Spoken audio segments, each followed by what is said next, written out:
ओम नमः शिवाय, श्री शिवाय नमस्तुभ्यं, जय महाकाल। तो मेरे प्यारे शिव भक्तों, कैसे हैं आप सब।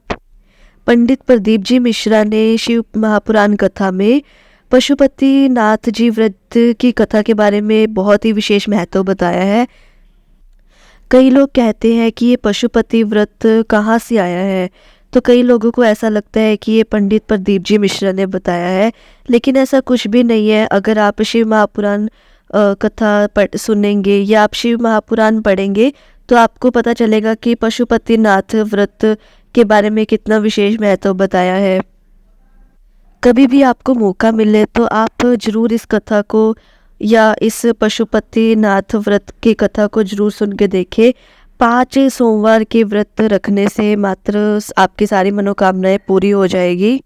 तो मैं आपको आज पशुपति व्रत की कथा के बारे में संपूर्ण यानी कि उनकी जो विधि होती है, कैसे करना है व्रत को, सब विस्तार से बताऊंगी। तो उससे पहले एक गुजारिश है एक छोटी सी, कि अगर आप इस चैनल पर नए हैं या पहली बार आए हैं तो चैनल को सब्सक्राइब करें, लाइक करें, शेयर करें और कमेंट में महादेव जी का कोई भी प्यारा सा नेम कमेंट कर सकती है, जैसे श्री शिवाय नमस्तुभ्यम, ओम नमः शिवाय, हर हर महादेव।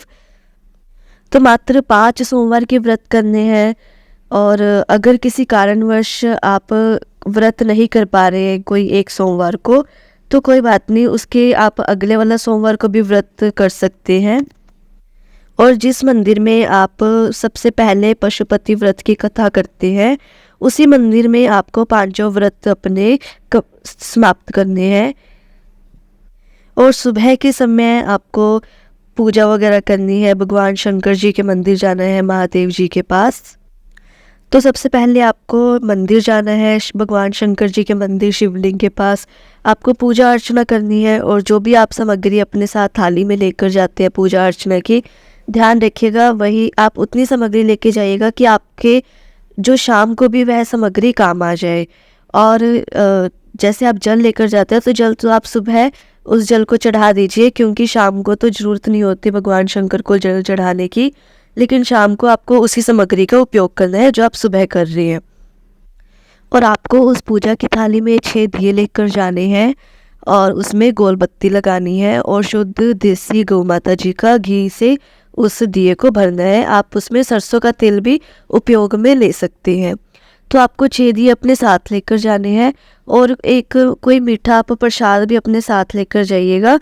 और मंदिर में जाने के बाद जो वो मीठा है उसके आपको कर लेने हैं 3 हिस्से। 2 हिस्से तो आपको चढ़ा देने हैं और 1 हिस्सा वापस अपनी थाली में रख लेना है। और वैसे ही आपको 5 दिए उनमें से वहाँ पर मंदिर में समर्पित करने हैं, यानी कि जला लेने हैं जगह। और फिर 1 दिया अपने साथ लेकर आना है वापस। जैसे ही आपकी पूजा अर्चना हो जाए आपको 5 मिनट वहाँ पर बैठना है शिवलिंग के सामने। श्री शिवाय नमस्तुभ्यम का मंत्र जाप करना है। जो भी आपकी प्रार्थना है, मनोकामना है, वो आपको भगवान जी से प्रार्थना करनी है। जो भी आपकी मनोकामना है आप भगवान जी से प्रार्थना कर लीजिए। और फिर उसके बाद जब भी आप घर पे आए, शाम को आप अपना व्रत खोल लें, तो उस समय आपको जो 1 हिस्सा मिठाई का था वो आपको खाना है। और जो दिया है, जैसे आप मंदिर से आते हैं ना, तो उस दिए को अपने घर के प्रवेश द्वार पर आपको जगाना है। उस दिए को लेफ्ट हैंड साइड देखकर आपको राइट हैंड साइड की तरफ उस दिए को लगा देना है। और फिर आपको भगवान जी से, भोले बाबा से प्रार्थना करनी है कि आपकी जो भी मनोकामना है आपको प्रार्थना करके घर में प्रवेश कर लेना है। प्रवेश करने के बाद जब आप व्रत को खोलते हैं, रात को आप भोजन वगैरह करते हैं, तो आपको उस प्रसाद को ग्रहण कर लेना है खाना खाने के बाद, भोजन करने के बाद। और ध्यान रखिएगा जब भी आप प्रसाद तैयार करते हैं घर पे, सिर्फ उतना ही तैयार करना है जितना आपको भोले बाबा जी के मंदिर लेकर जाना है, वहाँ पर समर्पित करना है। ऐसा नहीं करना कि थोड़ा सा आप मंदिर ले गए और थोड़ा सा घर पे अपने बच्चों के लिए अलग से रख दिया, ऐसा बिल्कुल भी नहीं करना है।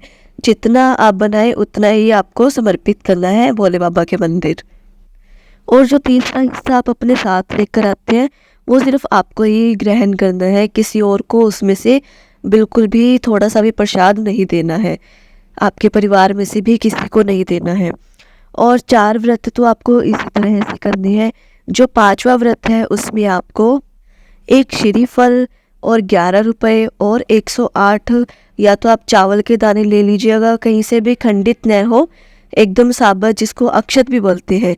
108 या तो चावल के दाने ले लीजिए, या फिर आप बेलपत्र ले लीजिए, या फूल की पंखुड़ियाँ ले लीजिए, जो आपका मन करे। और अपने साथ प्रसाद और 6 दिए लेकर मंदिर चले जाना है आपको सेम उसी तरह, उसी प्रक्रिया, उसी नियम द्वारा अपने व्रत को करना है शुरू। जैसे कि 5 दिए आपको वहाँ पर जला लेने हैं, और प्रसाद के 3 हिस्से कर लेने हैं। 2 हिस्से बाबा जी को समर्पित करने हैं, और 1 हिस्सा आपको वापस अपनी थाली में रख लेना है। और श्रीफल को आपको बाबा जी से प्रार्थना करते हुए बाबा जी के चरणों में समर्पित करना है। और 108 दाने आपको ओम नमः शिवाय, या फिर श्री शिवाय नमस्तुभ्यम, या फिर नमः शिवाय का मंत्र जाप करते हुए वह 108 दाने समर्पित करने हैं। और उसी प्रक्रिया द्वारा आपको अपने घर आना है। और जब शाम के समय, मतलब इस व्रत में शाम के समय आप भोजन कर सकते हैं, यानी एक बार भोजन कर सकते हैं। तो जब भी आप भोजन करें, आपको उस प्रसाद को, जो 1 हिस्सा आप अपने साथ लेकर आए थे, उसको ग्रहण कर लेना है। और जो 1 दिया अपने साथ लेकर आए थे, वो आपको अपने घर के मुख्य द्वार पर जला लेना है। और 5 व्रत करने से आपकी जो भी मनोकामना है सब पूर्ण हो जाएगी। पशुपतिनाथ सबकी मनोकामना पूरी करे। जय महाकाल, हर हर महादेव।